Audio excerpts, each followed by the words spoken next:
So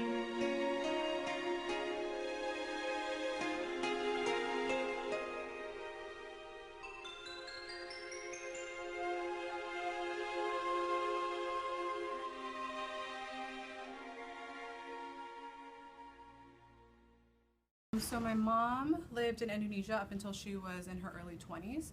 And what I know about that country is that there is not much of a middle class. So it's pretty much the rich and the elite versus the really poor. So I know that my grandma from that side lives in like a village, like dirt floors kind of things. So from that, I can infer that there's probably a very high number of homeless, and there's just not much of a middle class there. So it's either that you have a really nice house or just a really, you don't have one, or just a really not a developed one. Yeah, right.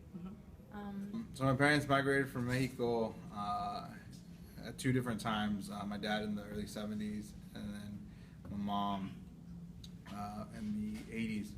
But I would say if you're going to look at homelessness, or the idea of homelessness, you have to be able to define what homelessness is. With that being said, in my opinion, I think what being homeless in the United States is not necessarily the same as what being homeless in Mexico is like. I think you need to look at poverty levels and the wealth gap that exists in both nations respectively, and then being able to look at each population, whether that be the homeless population based on income level or the homeless population based on other factors. I think the United States is a little more developed in how they can cater to the needs of the homeless population here. I'm not so sure I can say the same for the homeless population in Mexico. So I think when looking at the homeless populations between Mexico and the United States, you definitely have to be able to define homelessness in the context of what country you're speaking of. I don't think you can make homelessness a blanketed statement. I've lived in the United States all my life, and currently I live in downtown LA, so I feel like I see it on a daily basis, and I interact with them in a positive or negative way on a daily basis. And I'm not completely sure what the reasons are. There's various reasons and ranges of reasons of why they're homeless. However, just based on pure observation, it does seem like there is a lot more in the United States, just because of how I've interacted with them on a daily basis. However, I've only been to China once, and based on that experience, it doesn't seem like there was a lot of homeless people around. However, I was in the capital, Beijing, and I was also in Shanghai, which is a pretty urban city, and it's pretty diverse for being a city in China. So, like I said, my mom is Korean, and I've had the opportunity to visit Korea several times over the last 20 years. And I would say living in Los Angeles, we see a lot of homeless people around, right? Being in an urban city, and I've lived in two other really big cities, San Francisco and Chicago. And so coming from the United States, being in an urban area, I've seen many homeless people, and I think these people are coming from a lot of different backgrounds, whether it's broken families or maybe they were have experienced PTSD through being in the armed forces, maybe mental illness, maybe by choice, especially being in Southern California. I know there are a lot of homeless people, especially on the west side near the beach, that have chosen to be homeless.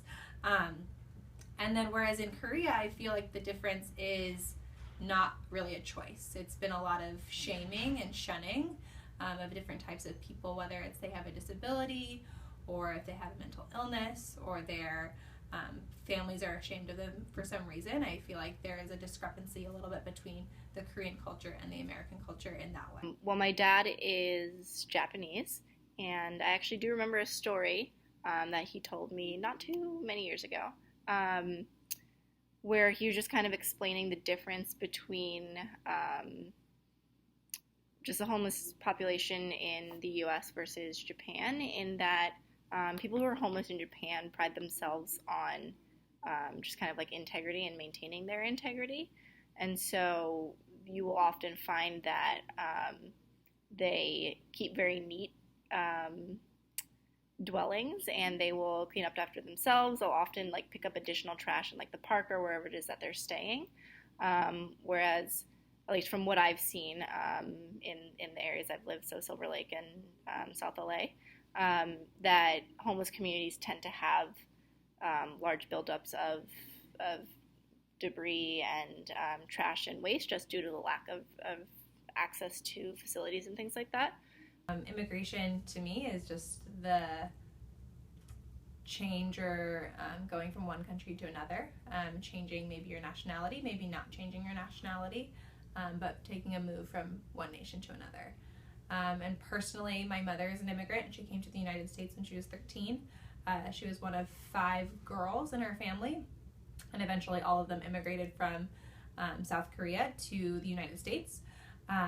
And it's definitely impacted us in just a huge culture shock for them, and trying to establish and keep their Korean culture, but also living in a completely new culture and new nation, and adjusting to that. So I think as the child of an immigrant, I can relate to, I think, and empathize with some of the struggles that they had experienced with racism and even poverty, moving to a new country. But I've been lucky enough to where I haven't first-handedly experienced all of those things, but I've seen the effects that it's had on someone who's an immigrant. Thank you. It's just the movement or the migration of individuals from one country to another country to live. And how has it affected my parents' country? I'm not too familiar with specific immigration policies or trends in Japan. However, just speaking more from my just personal knowledge of my dad's side of the family, I do know he is the only individual who ever emigrated from Japan from his family. So the rest of his family still lives in Japan.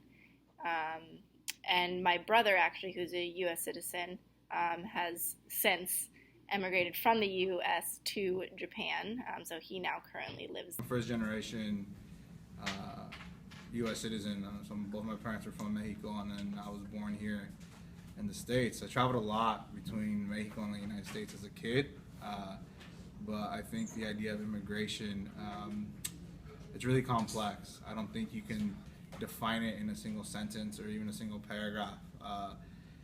If you look at immigration, there's different types of immigration. I think immigrants that came from Western Europe to the United States through Ellis Island, through New York City and the Statue of Liberty. There's like this whole romanticized image of, immigration and coming to America and living the American dream. I personally identify with a different narrative, that of immigration coming through the U.S.-Mexico border, right? And there's not this idea of, at least in my opinion, of this embrace, right? It's a different kind of narrative that's told, one of low-skilled labor. And I use air quotes because I definitely don't agree with the term, but it is what you see and what's perpetuated in media these days, as far as that kind of immigration that's coming through the United States through the U.S.-Mexican border. And it's not just Mexicans. I mean, you have Central Americans, Guatemalans, Hondurans, Colombians, Nicaraguans, Mexicans, Salvadorians. It's a really, really just complex group of immigration, just always in flux, right? And why immigration is always in flux, it's unfortunate that the narratives haven't really shifted or changed. You definitely have immigrants who come from Europe that are viewed differently, in my opinion, from as opposed to immigrants that come from Latin American countries and things like that. I think, though, the idealism behind immigration is that you're looking at immigration definitely being a cornerstone and the fiber of what makes this country so great. I know we like to talk about the United States as like this melting pot, right? I'm not so necessarily sure I agree with that as a melting pot, but maybe more like a salad bowl, right? Where you have immigrants that come to this country but are able to still retain their identity, retain their culture, and things like that, while still being true and embracing the values of the United States. I think when you have the idea of a melting pot, it's almost speaking towards this notion that you're kind of giving up your own background or culture or knowledge, but it's just a very complex issue to tackle, the idea of immigration. You can't just nail it on the head with one simple answer. There's so many groups and communities. You have political, social cultural, economic constructs that define a particular community sometimes, unfortunately, and then that narrative is told and repeated and perpetuated. It's definitely, though, something that resonates with me and hits home on many different levels. And I'm like 1.5 generations here. So my mom immigrated here, and my grandparents immigrated here. So they told me their stories when I was growing up of how my grandfather and my grandma left after World War II from Holland to America. They landed in New York and had a sponsorship that took them to Los Angeles. And so that's how my family ended up in LA, and we've never moved.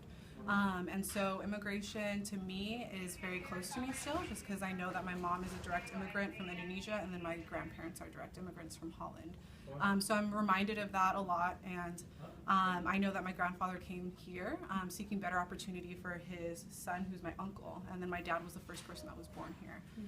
So with that, that was very much my inspiration. My grandfather was a lot of my inspiration. I know that he came here for better opportunity, and so that pushed me to find a profession that would also give more people better opportunities as well. And so I very much carry my grandfather with me. My dad was the first generation, and so he's also the first college graduate, and then I am the first female college graduate.